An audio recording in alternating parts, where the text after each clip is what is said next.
For all my waterfall friends and people who love waterfalls, I'm at the Butler-Freeport Rails for Trails.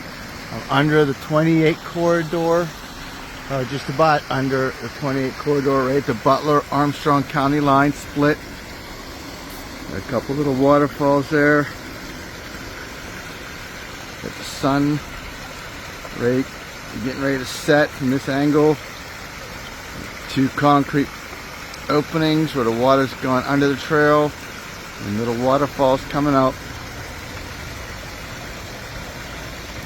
Sun, it's hard to see with the sun, but having the sun there, the waterfalls.